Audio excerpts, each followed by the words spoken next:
بسم اللہ الرحمن الرحیم الحمد للہ نحمده ونستعینه ونستغفره ونؤمن به ونتوکل علیہ ونعوذ باللہ من شرور انفسنا ومن سیئات اعمالنا من يهده اللہ فلا مضل له ومن يضلله فلا هادی له ونشهد ان لا الہ الا اللہ وحدہ لا شریک له ونشهد ان سیدنا ومولانا محمدا عبدہ ورسولہ اما بعد فقد قال اللہ تعالی فی القرآن المجید والفرقان الحمید اعوذ باللہ من الشیطان الرجیم بسم اللہ الرحمن الرحیم یا ایہا الذین آمنوا کتب علیکم الصیام کما کتب علی الذین من قبلکم لعلکم تتقون صدق اللہ العلی العظیم۔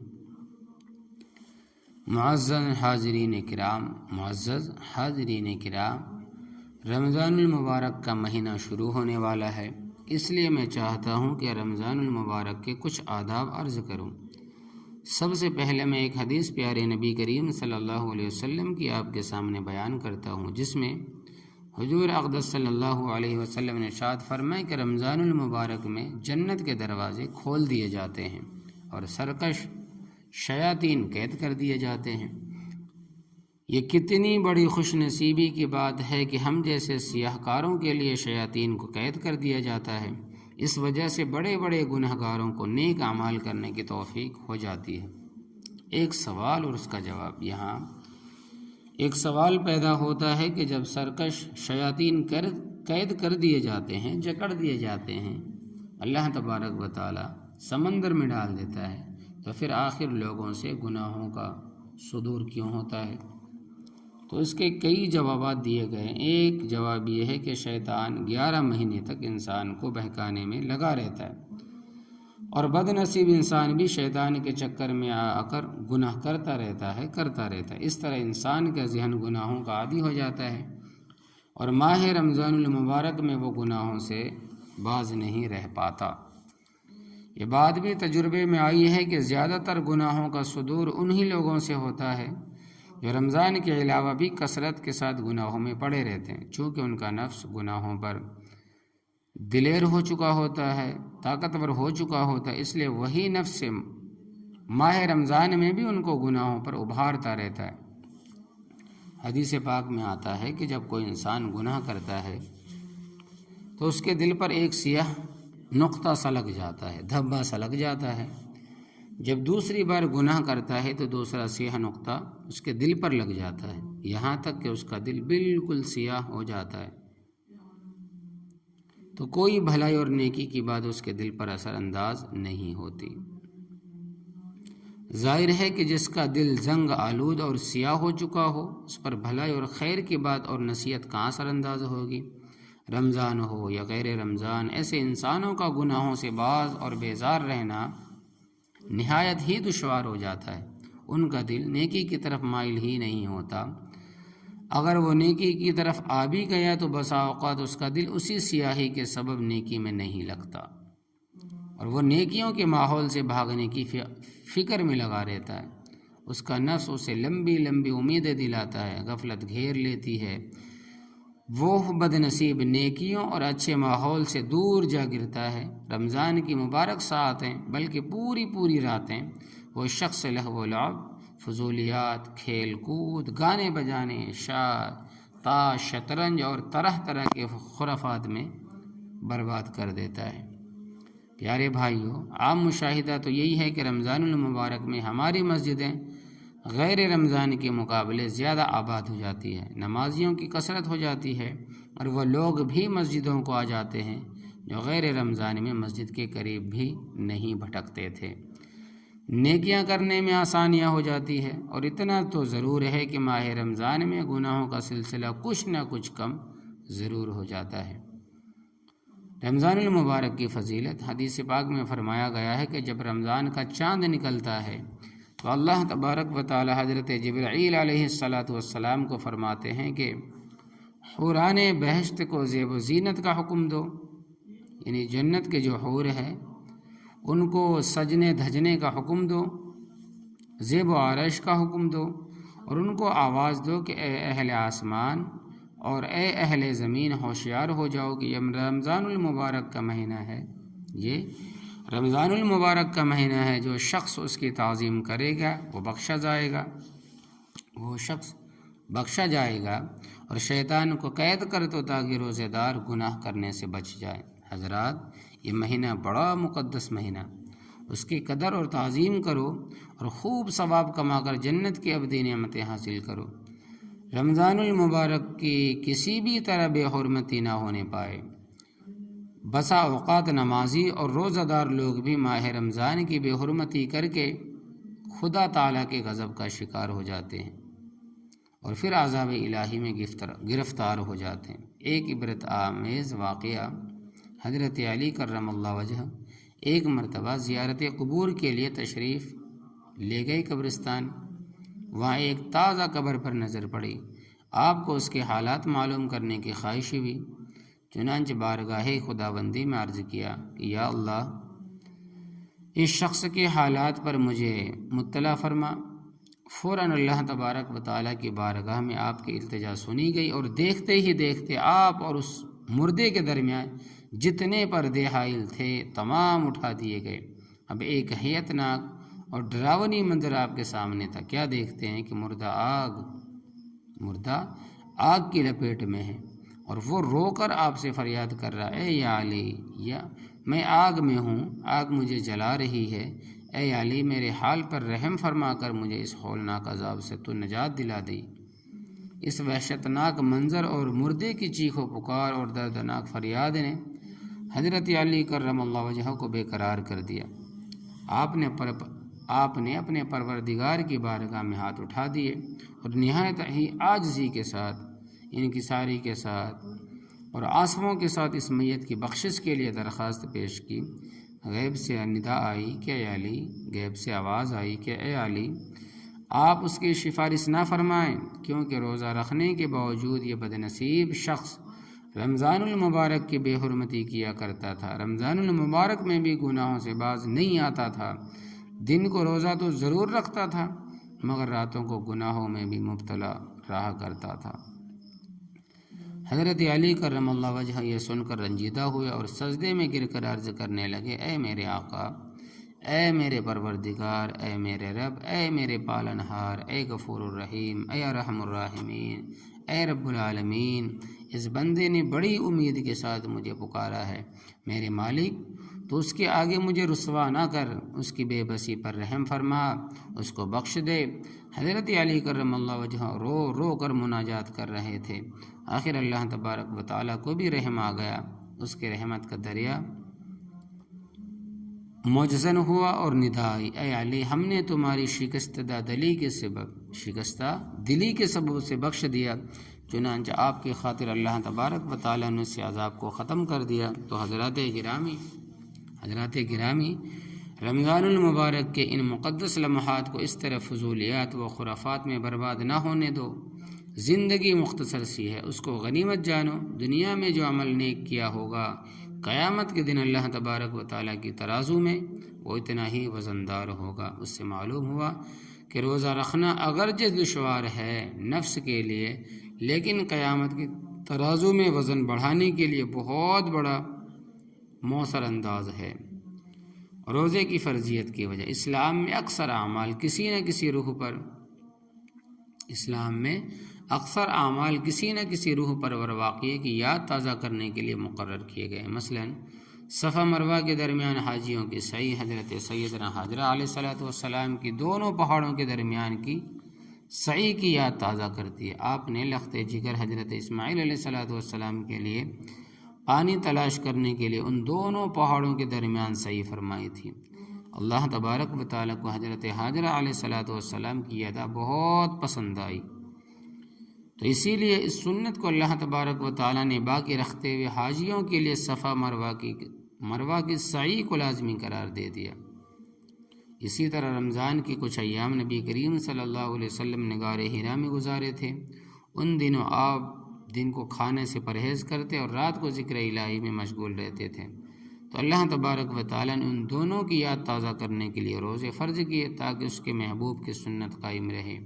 روزہ گزشتہ امتوں میں بھی تھا، مگر اس کی صورت ہمارے روزوں سے مختلف تھی۔ مختلف روایت سے پتہ چلتا ہے کہ حضرت آدم علیہ السلام ہر ماہ کی 13ویں، 14ویں اور 15ویں تاریخوں کو روزہ رکھتے۔ حضرت نوح علیہ السلام ہمیشہ روزہ رکھا کرتے تھے۔ حضرت داؤد علیہ السلام ایک دن چھوڑ کر ایک دن روزہ رکھتے، اور حضرت عیسیٰ علیہ السلام ایک دن روزہ رکھتے اور 2 دن نہ رکھتے۔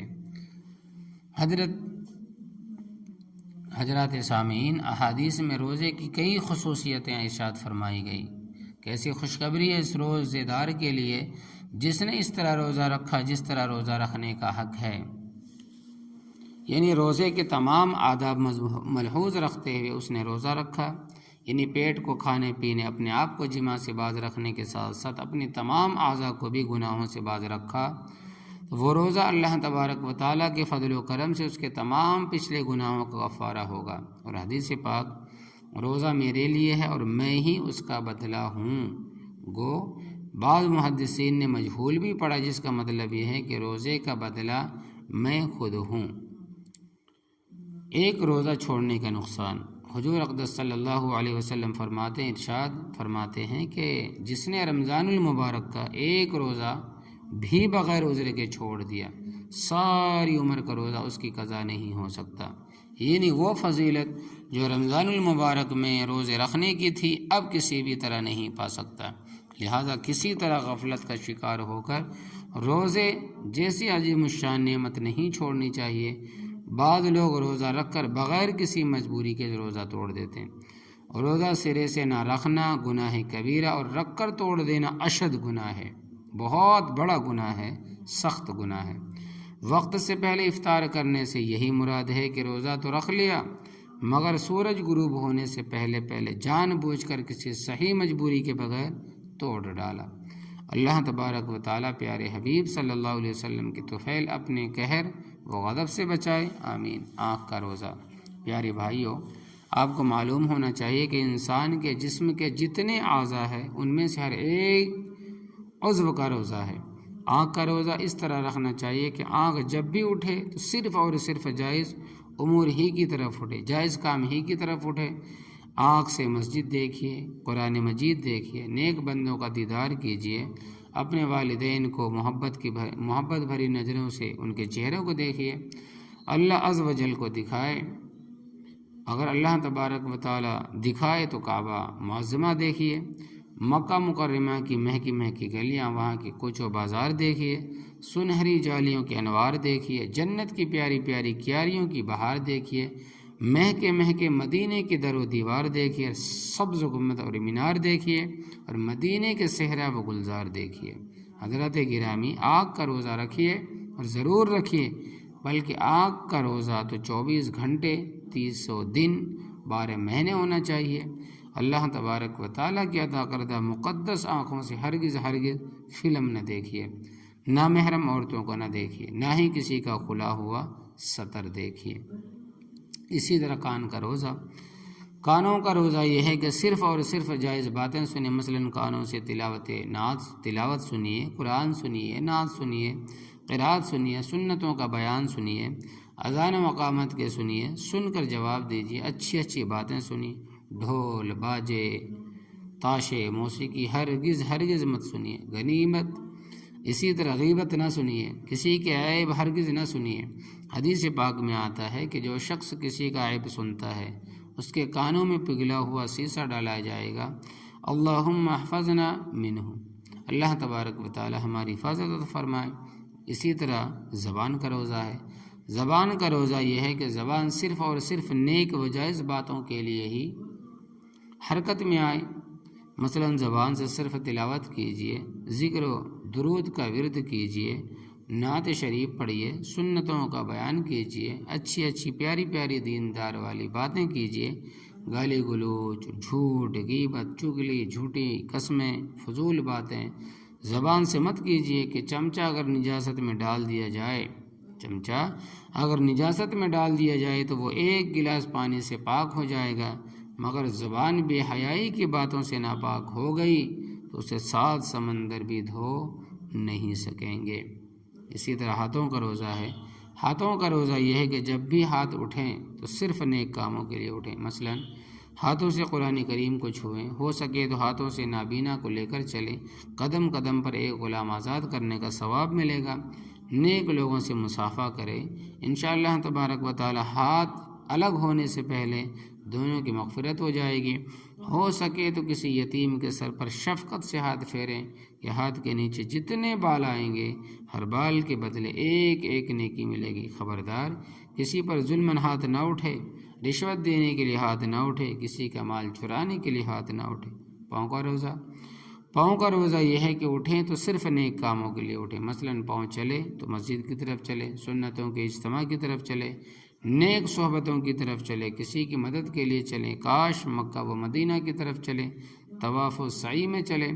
واقعی حقیقتی معنوں میں روزے کی برکتیں تو اسی وقت نصیب ہوں گی جب تمام اعضاء کا بھی روزہ رکھیں گے، ورنہ مشکات شریف میں آتا ہے کہ نبی کریم صلی اللہ علیہ وسلم کا ارشاد ہے کہ بہت سے روزہ دار ایسے ہیں کہ ان کو بھوک و پیاس کے علاوہ کچھ حاصل نہیں ہوتا، اور بہت سے شب بیدار ایسے ہیں کہ ان کو سوائے جاگنے کے کچھ اور حاصل نہیں ہوتا۔ اسی طرح افطار کی دعا، جب غروب آفتاب کا یقین ہو جائے تو افطار کرنے میں دیر نہ کریں، فوراً کوئی چیز کھا پی لیں، مگر بہتر یہ ہے کہ کھجور یا پانی سے افطار کریں، یہ سنت ہے۔ کھجور کھانے یا پانی پینے کے وقت یہ دعا پڑھے، اللہم انی لک صمت و بک آمنت و علیک توکلت و علی رزقک افطرت۔ اے اللہ، میں نے تیرے لیے روزہ رکھا اور تجھ پر ایمان لایا اور تجھ پر بھروسہ کیا اور تیرے دیے ہوئے رزق سے روزہ افطار کیا۔ پھر جب اذان شروع ہو جائے تو کھانا پینا موقوف کر دے، بند کر دیں اور اذان کا جواب دیں۔ آج کل عموماً لوگ اذان کے دوران کھاتے پیتے رہتے ہیں، ایسا نہیں کرنا چاہیے۔ جب کئی اذانوں کی آوازیں آ رہی ہو تو پہلی اذان کا جواب کافی ہے۔ اسی طرح شب قدر کا تحفہ، حضرت علی کرم اللہ وجہ فرماتے ہیں کہ جب کوئی شب قدر میں سورہ قدر 7 بار پڑھتا ہے، اللہ تبارک و تعالی ہر بلا سے اسے محفوظ کر دیتے ہیں اور 70,000 فرشتے اس کے لیے جنت کی دعا کرتے ہیں۔ اور جب کوئی جمعے سے قبل 3 بار پڑھتا ہے، اللہ تبارک و تعالی اس روز کے تمام نماز پڑھنے والوں کی تعداد کے برابر نیکیاں لکھتا ہے۔ اسی طرح اعتکاف ہے، رمضان المبارک کے آخری عشرے کا اعتکاف سنت مؤکدہ علی الکفایہ ہے، یعنی کہ پورے گاؤں میں کسی ایک نے کر لیا تو سب کی طرف سے ادا ہو جائے گا، اور اگر کسی نے بھی نہ کیا تو سب کے سب گنہگار ہوں گے۔